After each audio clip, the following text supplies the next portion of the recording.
अगर वो किसी से हल्का सा मुस्कुरा के बात कर ले तो लोग जज कर लेते हैं कि या तो चाहती है मुझे या उनको कहता है कि तुम्हें अपॉलॉजी करनी चाहिए इसके लिए। समाज अच्छा फील करता है कि महिला होती है, तो लोगों को खौफ किसी और कंट्री से नहीं, चाइना से कि मेल्स में जनरली इनएक्सप्रेसिव हो जाना उनके नेचर का हिस्सा बन जाता है। And I am one of them. Fame is equals to power. Fame is one of the factors. Loneliness के बहुत सारे फैक्टर्स हैं। मेल लोनलीनेस ज्यादा बड़ी एपिडेमिक मानी जाती है। अगर वो किसी से हल्का सा मुस्कुरा के बात कर ले लोग जज कर लेते हैं कि या तो चाहती है मुझे या कैरेक्टर ठीक नहीं है। आदमी कितना ही मुस्कुरा के बात कर ले कोई जज नहीं करता। तो मेरा ख्याल है कि जजमेंटल समाज का शिकार होना ये पुरुषों से ज्यादा महिलाओं को झेलना पड़ता है। That I also agree। लड़की अगर ना रोए तो पेरेंट्स तनाव में रहते हैं, लेकिन लड़का रोए तो पेरेंट्स को परेशानी है, क्योंकि टाइप्स बन गए हैं ना, चल ही रहा है सोशल नॉर्म। लोनलीनेस के बहुत सारे फैक्टर्स हैं। मेल लोनलीनेस ज्यादा बड़ी एपिडेमिक मानी जाती है। क्यों? मेल्स एक्सप्रेसिव नहीं होते ज्यादा, क्योंकि एक्सप्रेसिव नहीं है तो धीरे धीरे सर्कल उनका सिमटता जाता है। स्कूल कॉलेज के दोस्त उनके आखिरी दोस्त होते हैं। वर्क प्लेस पे कुछ लोग दोस्त जैसे बनते हैं पर उतने गहरे दोस्त, क्योंकि कंपटीशन ज्यादा रहता है, वहाँ कम होते हैं। महिलाओं की अच्छी बात है कि वो बहुत एक्सप्रेसिव है। अपने इमोशंस को लेके वो अपोलोजेटिक नहीं रहती।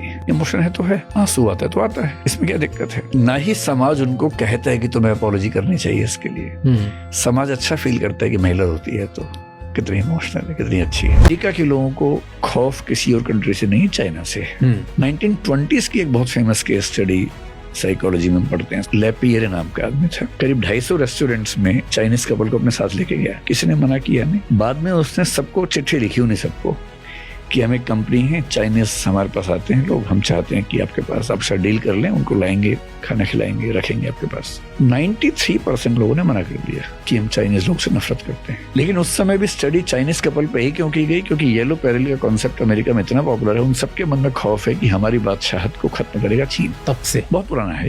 अब वो नजर भी आ रहा है।